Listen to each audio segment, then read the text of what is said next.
Bonjour à tous. Alors, il y a quelques jours, j'ai assisté à un live sur Internet où il était question de savoir si le personnage de Soundiata Keïta était un personnage qui avait véritablement existé ou si c'était un personnage fictif. Bon, Soundiata Keïta, je m'en fous un peu. Ce qui m'a intéressé, ce qui a attiré mon attention, c'est quand les participants au live ont commencé à comparer en fait Soundiata Keïta au personnage biblique de Moïse, en sous-entendant, en disant même très clairement, que le personnage de Moïse était comme le personnage de Soundiata Keïta, un personnage qui n'avait jamais existé. Alors c'est très intéressant parce qu'en regardant les arguments que les participants à ce live mettaient en avant, il y avait des arguments du type c'est parce qu'il n'y a pas de preuve, donc la chose n'existe pas. Déjà, ce qu'il faut savoir, c'est qu'en archéologie, l'absence de preuve n'est pas la preuve de l'absence. Bon, alors, regardons un peu les arguments qui étaient avancés, en fait, pour essayer de démontrer, un peu à l'arrache, que Moïse est un personnage qui n'a pas existé. Alors, le premier argument, c'était l'argument, on va dire, bibliographique. C'est-à-dire que l'un des participants, en fait, insistait sur le fait que, étant donné que les Égyptiens n'ont jamais écrit sur le peuple d'Israël ou sur Moïse, donc cela signifie que Moïse n'a pas existé. En fait, le participant qui avançait cet argument s'appuyait sur le fait que les Égyptiens étaient des personnes qui écrivaient absolument tout et tout. Le problème avec cet argument, c'est qu'il présente les Égyptiens pour ce qu'ils ne sont pas. Les Égyptiens ne sont pas des super historiens qui relataient absolument tout ce qui leur arrivait. La preuve, je pense que vous connaissez bien le personnage d'Akhenaton. Eh bien, Akhenaton, à un moment donné, parce que ce bonhomme avait fait des trucs qui ne leur plaisaient pas, en particulier dans le domaine religieux, Akhenaton voulait instaurer le culte d'un Dieu unique. Et bien vous savez ce que les Égyptiens ont fait? Les Égyptiens ont voulu effacer complètement le nom du personnage de l'histoire. Donc les Égyptiens étaient capables, lorsqu'il y avait des événements qui ne leur plaisaient pas, en particulier des événements, des sujets qui étaient pour eux blasphématoires, ils étaient capables de supprimer complètement l'événement de l'histoire. Donc, quand vous regardez l'histoire de Moïse et du peuple d'Israël en Égypte, c'est une véritable insulte aux divinités égyptiennes. Si vous regardez les 10 plaies, c'est un total, même la Bible le dit, c'est un total jugement contre les divinités égyptiennes. Donc les Égyptiens n'avaient aucun intérêt à relater et à mentionner ça. L'autre argument qui a été donné, c'était celui du fait que la traversée de la mer Rouge, on n'a trouvé aucune trace, puisqu'il est question de 600 chars de Pharaon qui sont engloutis dans la mer Rouge. On a fait des recherches archéologiques, on n'a trouvé aucune trace. Bon, déjà, la mer Rouge, c'est un milieu salé, donc bonjour la corrosion. Et puis ensuite, les chars des Égyptiens n'étaient pas... Les Égyptiens réduisaient au maximum l'utilisation de pièces métalliques. Et s'il fallait utiliser du métal, on utilisait le bronze. Le bronze, avec l'eau salée, c'est pas ce qu'il y a de plus durable. Donc au bout de 3000, 4000 ans, vous êtes sûr que vous n'allez rien retrouver. Donc les gens n'ont rien retrouvé parce qu'il n'y avait rien à retrouver. Déjà les chars étaient faits pour être maniables, il fallait rattraper le peuple d'Israël qui s'enfuyait. Vous n'avez pas besoin de prendre des chars particulièrement résistants. Donc dans la mer Rouge là, vous n'allez absolument rien retrouver. Ensuite, l'un des arguments qu'ils ont mis en avant, c'était le fait que alors, les Israélites ont fait 40 ans dans le désert avant d'arriver en terre promise. Et l'un des participants insistait sur le fait que non, mais on n'a trouvé aucun pot, aucune poterie. Bah oui, c'est pas surprenant. Ils n'ont fait que 40 ans. Là où on retrouve des poteries, c'est généralement des civilisations, des cultures qui sont restées là quand même assez longtemps. Et puis il y a aussi un autre fait, c'est que les Israélites n'ont pas suivi un parcours original. Ils n'ont pas suivi un parcours, un chemin qui n'était connu que par eux seuls. En fait, ils ont suivi un chemin commercial qui a été suivi par tout le monde. Donc, vous imaginez bien, les Israélites restent dans un endroit pendant 3 ans, et puis après ils se déplacent sur 1-2 km. Ils laissent des pots, mais comme c'est un chemin qui est fréquenté par d'autres personnes, un chemin qui est fréquenté par des gens, s'il y a des pots intacts qui sont laissés, et bien ces personnes vont récupérer. C'est pour la preuve de ça, c'est que dans le texte biblique, il est question de, quand Moïse parle par exemple des Amalécites, il dit que les Amalécites attaquaient les retardataires du peuple d'Israël. Donc ça veut dire que sur le chemin, c'était des chemins qui étaient fréquentés, c'était des chemins où il y avait des différentes tribus du désert qui passaient par là. Donc s'ils avaient abandonné des choses qui pouvaient être utiles, ces choses auraient été recyclées par les nomades qui passaient par là. Et puis, il faut savoir que les fossiles, les vestiges que l'on trouve généralement en archéologie ne sont qu'une fraction, une petite portion de ce qui a réellement existé. Généralement, il peut arriver que ce soit 1 pour 1 million, c'est-à-dire que pour trouver un vestige, il faut qu'il y ait eu 1 million de représentants. Dans le désert, ça peut être moins que ça peut être 1 sur 100 000.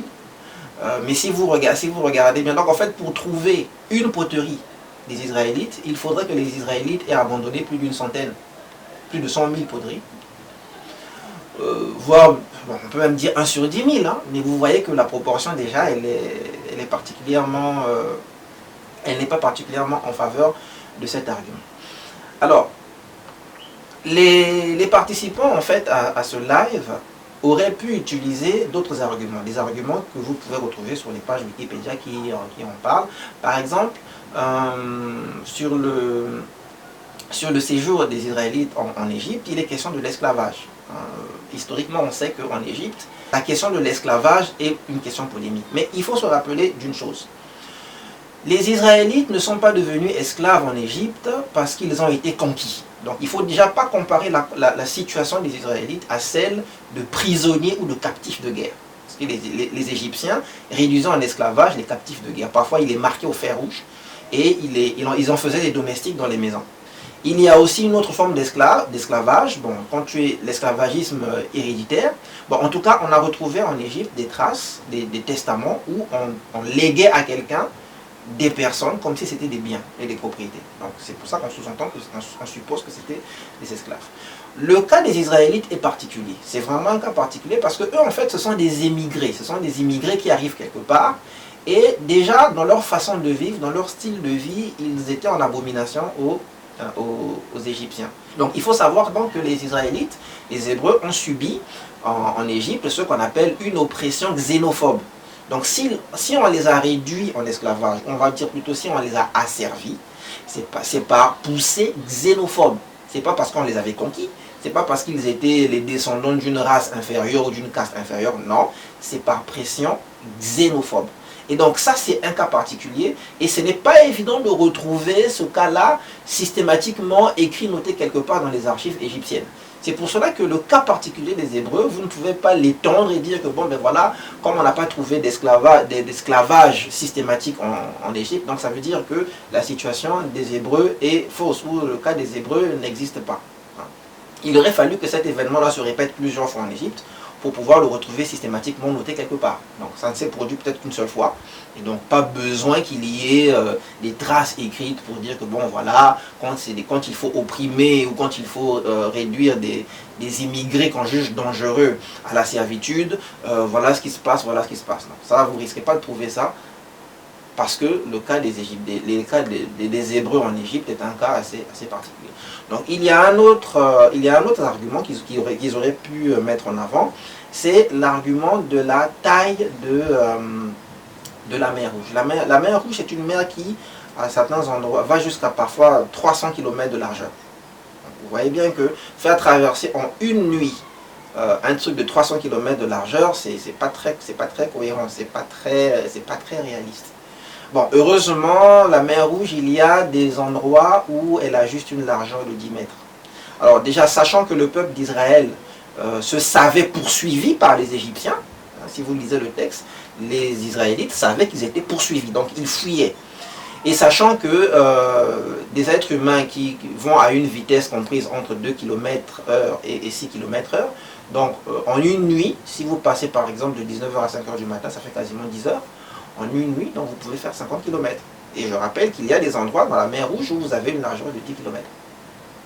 Donc c'est plausible, c'est réaliste. C'est pas parce que la mer Rouge est large de 300 km à certains endroits que c'est impossible. Donc il y a cet argument-là. Il y a un autre argument qui dit que quand les Israélites sont arrivés en Canaan, on n'a pas trouvé de traces de campagne militaire systématique en Canaan. Et il y a des gens qui pensent qu'ils peuvent mettre ça en avant pour contredire l'histoire de l'Exode. En fait, ça confirme même ce que dit la Bible. Alors la Bible dit que lorsque les Israélites sont arrivés en Canaan, ils ont fait quelques campagnes militaires. Ils ont attaqué certaines villes, et il y a quelques villes qu'ils ont rasées, par exemple comme Jéricho ou Haï, par exemple. Il y a des villes qu'ils ont rasées. Mais ça n'a pas été systématique. Le texte dit, un peu plus loin, que ce ne sont pas toutes les tribus d'Israël qui ont fait ce que Dieu leur avait dit. Et, de manière générale aussi, les Israélites ne rasaient pas toutes les villes. Parfois, ils massacraient les habitants et ils gardaient les maisons pour eux. Donc, si vous voulez trouver des traces de campagne militaire chez des gens qui se contentent d'arriver, d'exterminer la population et d'habiter et d'occuper les locaux abandonnés par cette population-là, ben, il faut vous lever tôt. Mais le pire encore, c'est que le texte biblique dit que les Israélites tous les Israélites n'ont pas fait la guerre aux Cananéens. Une bonne partie des Israélites, en fait, se sont même associés aux Cananéens. Ils les ont réduits en servitude pour certains, mais pour la plupart, ils se sont associés aux Cananéens. Hein, vous connaissez le fameux texte, telle tribu n'a pas détruit les Cananéens, telle tribu n'a pas détruit les Cananéens. Et ça met même Dieu en colère, et Dieu décide non que les Cananéens survivants là seront une épine au milieu du peuple d'Israël. Donc quand on arrive dans l'archéologie qui nous dit que bon, on n'a pas trouvé de traces systématiques de campagne militaire, ça ne contredit pas le récit biblique. Au contraire, ça le confirme. Ça confirme le fait que toutes les tribus d'Israël n'ont pas systématiquement rasé les Cananéens qu'ils ont rencontrés. Donc voilà des arguments qu'ils auraient pu mettre en avant, et malheureusement, je suppose que c'est par manque de temps, ils ne les ont pas mis. Mais vous voyez très bien que ces arguments-là ne tiennent pas. Il faut bien se rendre compte que ce n'est pas aussi simple que ça. Vous ne pouvez pas simplement vous lever comme ça et puis déclarer que non, voilà, les trucs n'existent pas parce que vous n'avez pas trouvé de preuves. Hein, plusieurs fois, on a remis en cause l'existence de certains personnages ou de certains événements dans la Bible, simplement parce qu'on n'avait pas de preuves, mais à la fin, on a fini par trouver des preuves. L'exemple, par exemple, du roi David. Pendant longtemps, les spécialistes ont cru que le roi David n'existait pas, jusqu'à ce qu'ils trouvent une stèle, une pierre sur laquelle était gravé le nom de David et de sa famille. Donc, l'absence de preuve n'est pas la preuve de l'absence. Et puis, il y a ce qu'on appelle l'analyse dimensionnelle. On va faire un tout petit peu d'analyse dimensionnelle. C'est quoi l'analyse dimensionnelle? L'analyse dimensionnelle, c'est essayer de trouver, quand on a un problème, essayer de faire une étude qui va vous permettre de savoir à peu près à quoi peut ressembler la réponse à ce problème-là. Je vais prendre un exemple. Si vous voulez calculer la vitesse d'un lion lorsqu'il poursuit une proie, l'analyse dimensionnelle va vous dire qu'on cherche une vitesse. Donc, le résultat qu'on va trouver quand on va essayer de calculer, ça ne doit pas être une température, ça ne doit pas être une pression, ça ne doit pas être un poids, ça ne doit pas être une distance, mais ça doit être une vitesse. Si vous trouvez une température, donc vous calculez faux. L'analyse dimensionnelle vous permet aussi de voir que la vitesse d'un lion, quand on va la calculer, étant donné que le lion se déplace sur le sol, ça veut dire qu'il ne peut pas aller plus vite que le son, plus vite qu'une balle de fusil. Il n'existe pas un objet qui se déplace sur le sol, à moins d'être dans des conditions très particulières, qui peut aller plus vite qu'une balle de fusil. On va dire que sur le sol, on ne peut pas se déplacer plus vite que le son. Donc, vous allez vous dire que donc, la vitesse du lion doit être inférieure à 300 mètres par seconde. Donc si dans vos calculs vous trouvez une vitesse supérieure, vous savez que c'est faux. C'est l'analyse dimensionnelle qui vous permet déjà à l'avance de savoir que le résultat doit se trouver entre telle et telle valeur.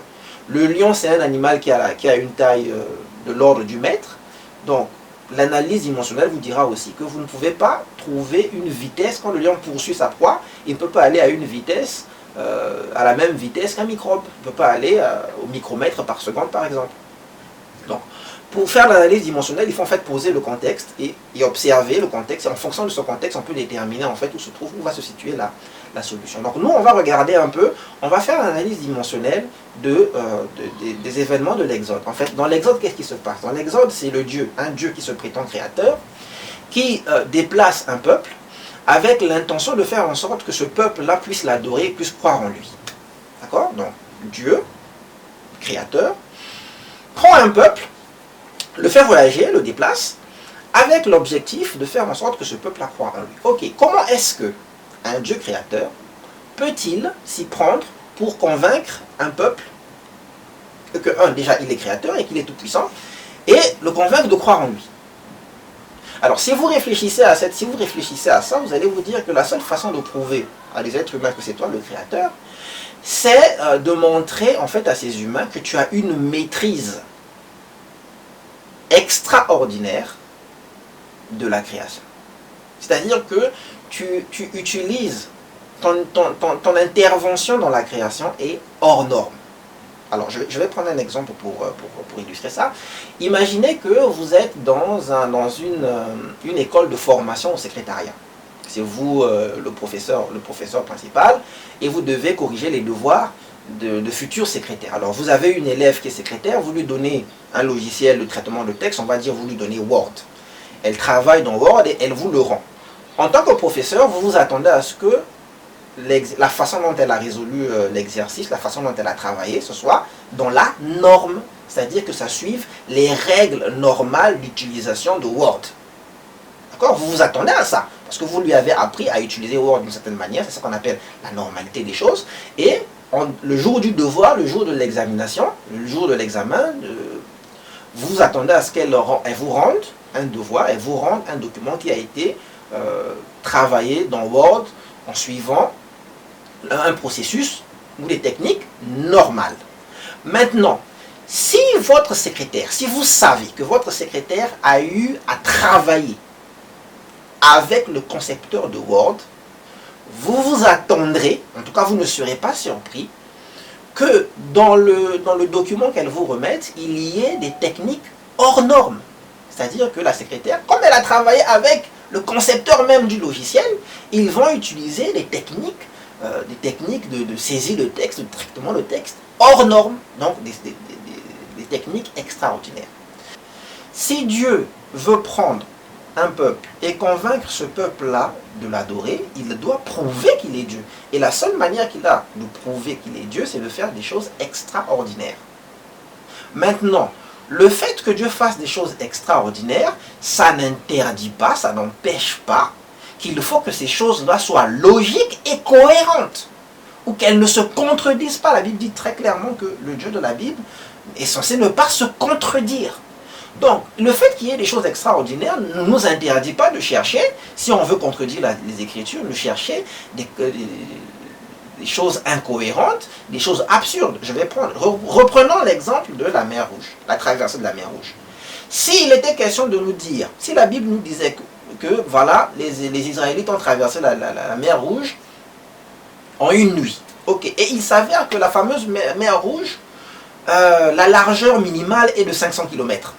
Tu ne peux pas faire traverser des gens qui sont à pied, ou même à la limite en charrette, tu ne peux pas leur faire traverser une mer, une zone de 500 km en une nuit, c'est pas possible, sans leur donner un moyen d'aller beaucoup plus vite.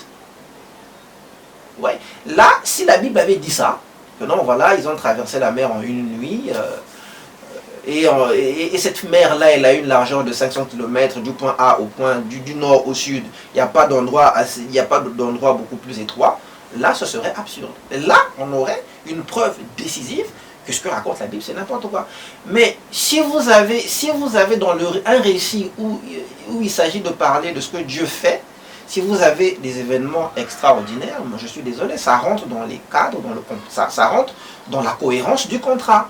Un Dieu qui dit être créateur, qui veut intervenir auprès d'un peuple humain, doit le faire par des moyens extraordinaires. Parce que sinon, comment tu vas convaincre les gens que c'est toi qui as conçu le truc? Je vous ai donné l'exemple de la secrétaire qui travaille avec le concepteur d'un logiciel.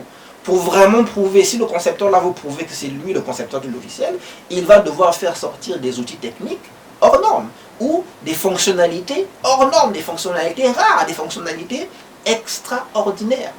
Donc quand on veut vraiment prouver que les événements bibliques n'existent pas, si on veut vraiment le prouver, il faut regarder dans la cohérence de ces choses-là, dans la cohérence interne. Il faut réussir à trouver des contradictions. Il ne s'agit pas de dire que quand il y a un miracle, donc non, forcément c'est faux, parce que dans le contexte, on s'attend à ce qu'il y ait des miracles. L'analyse dimensionnelle du texte biblique montre qu'il faut qu'il y ait des miracles. Parce que sinon, ça n'a pas de sens. Sinon, pour quelle raison adorer même ce Dieu-là? Puisque tout ce qui se passe, c'est des choses qui peuvent se passer de manière naturelle. C'est des choses qui ne sont pas hors normes. C'est des choses normales du quotidien. Pourquoi adorer ce Dieu? Pourquoi on aurait même besoin de lui? Donc, vous voyez que même, quand vous faites l'analyse dimensionnelle, cette attitude qui consiste à aborder les Écritures en disant que non, telle chose ne peut pas se faire parce que c'est hors norme. Hein. Par exemple, le taux de multiplication des Hébreux. En l'espace de 4 siècles, ils sont passés de 70 à environ 3 millions. Ça, c'est un taux extraordinaire. Mais pourtant, dans le texte biblique, Dieu dit qu'il donne de la puissance, qu'il bénit son peuple pour que son peuple se multiplie. Et la manière dont le peuple se multiplie, quand vous lisez le texte biblique, vous vous rendez compte qu'il y a quand même quelque chose d'assez hors norme. Quoi qu'il en soit, on peut toujours calculer. En un siècle, vous avez 4 générations. Alors, sur 4 siècles, ça fait 16 générations. Vous prenez 70, vous multipliez par 2 exposant 16. Vous allez trouver environ 4 millions comme ça. Donc, c'est tout à fait... Ça reste dans le plausible. Ça reste même encore dans le plausible. Et vous allez avoir des gens qui vont vous présenter ça comme un argument contre les hommes. Donc, maintenant, en science, il y a un truc qu'on appelle la réfutabilité. Alors, dans la Bible, Dieu, justement dans ce texte-là, présente ce qu'on appelle, présente 2 arguments de réfutabilité. Alors la réfutabilité, c'est quoi? C'est que un argument réfutable, c'est un argument qui peut être réfuté. C'est-à-dire qu'il y a une possibilité de démontrer que cet argument-là est faux. Il faut qu'il y ait la possibilité de pouvoir réfuter, la possibilité de pouvoir dire que non, mais s'il y a telle chose, donc ça veut dire que ta proposition là, elle est fausse. Et Dieu donne un argument de réfutabilité pour les événements de l'Exode. Dieu dit ceci, je crois que c'est dans Deutéronome 4 au verset 33, 32, 33. Dieu dit, où est-ce que vous avez déjà vu un Dieu qui va se chercher un peuple au milieu d'un autre peuple en faisant des signes et des miracles? Donc en fait, ce que Dieu est en train de vous dire là, il est en train de vous dire que si vous arrivez à trouver une autre civilisation, une autre culture, où il y a l'histoire d'un Dieu qui se lève un bon matin, qui décide d'aller se créer un peuple, se faire un peuple, et ce peuple-là, il va le chercher au milieu d'un autre peuple, et il les sépare grâce à des miracles, à des prodiges, alors dans ce cas, oui, vous pourriez dire que je suis un menteur. Mais ce n'est pas le seul argument de réfutabilité qu'il donne. Dieu donne un autre argument. Il dit par exemple, où est-ce que vous avez déjà vu un peuple qui écoute la voix de son Dieu du milieu du feu? Donc si vous trouvez une civilisation où un peuple prétend qu'il a entendu, donc ils étaient tous nombreux là, ils ont écouté la voix de Dieu sortir du milieu du feu, ah ben là, vous pouvez dire que Dieu, son texte là, c'est de l'imagination. Alors c'est basé sur quoi? Regardez par exemple le récit du déluge. Vous pouvez trouver le récit du déluge, il y a plus d'une centaine de cultures qui relate un récit similaire à celui du déluge. Donc on peut se dire que bon, donc finalement le récit du déluge là, c'est une invention de l'imagination humaine, puisque bon, l'être humain ne peut imaginer les êtres humains étant frères, donc leur imagination va toujours tourner autour des mêmes sujets, donc ils peuvent facilement imaginer l'histoire du déluge. Prenez l'histoire de Jésus-Christ, un personnage qui naît d'une femme vierge, au bout d'un moment on se retrouve avec 12 disciples dont l'un trahit, et il meurt à cause de la trahison de ses proches, et après il ressuscite. Alors cette histoire-là, cette histoire que j'ai simplifiée là, vous la retrouvez chez plusieurs personnages.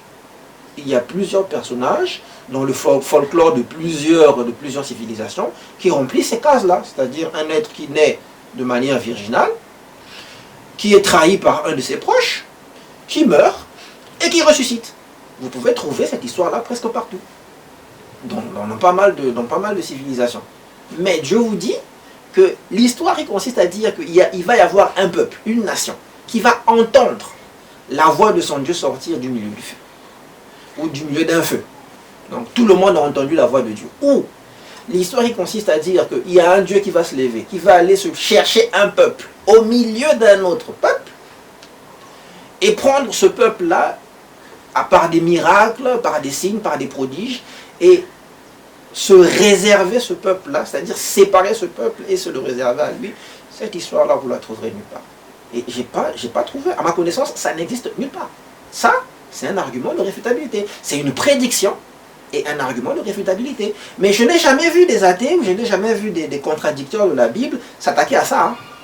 Pourtant, ce serait simple. Fouillez tout ce qui est mythologie, fouillez tout ce qui est dans toutes les bibliothèques où on raconte l'histoire des peuples et tout, et essayez de trouver un peuple qui parle de ça. Donc là, vous avez en fait un élément sur lequel vous pouvez vous approcher pour pouvoir démontrer que la Bible raconte n'importe quoi. Et moi, c'est pour cela que je crois dans les Écritures. Parce qu'il y a un argument de réfutabilité qui est là, et jusqu'à présent, personne n'a jamais contredit cela. Donc, en résumé, ce que je peux dire, c'est que Moïse n'est pas un personnage fictif, comme peut l'être Soundiata Keïta. Parce que pour le moment, on n'a pas de preuves. Vous n'avez pas de preuves décisives qui puissent dire que Moïse est un personnage fictif. Au contraire, vous avez des indices, vous avez des éléments qui rentrent dans ce qu'on appelle le domaine de la plausibilité. Toute l'histoire de Moïse est tout à fait plausible. Il n'y a pas de contradiction frontale. Il n'y a pas d'absurdité qui pourrait rendre ce texte incroyable. Ou ce texte absolument faux ou mythologique. Pire encore, la Bible donne des arguments de la possibilité d'être réfutée. Elle est réfutable, puisque le Dieu de la Bible donne 2 événements, et il dit que si vous pouvez trouver ces événements-là dans d'autres textes, ailleurs, alors vous aurez la preuve que ça peut être une indication, en tout cas, que le récit biblique est un récit mythologique. Parce qu'en général, lorsque les hommes conçoivent des mythologies, ils les conçoivent sur la même base. C'est tous des hommes. Donc en fait, leur imagination va toujours quasiment produire les mêmes choses, les mêmes folklores, les mêmes mythologies et les mêmes légendes. Parce qu'ils vivent tous sur la terre. Donc voilà, merci pour votre temps, merci de m'avoir suivi. Donc on se retrouve peut-être très prochainement. N'hésitez pas à vous abonner, c'est cliquer sur le bouton abonnement. N'oubliez pas aussi de mettre un pouce vers le haut. Ça fait toujours plaisir. Bon, maintenant si la vidéo ne vous a pas plu, un pouce vers le bas.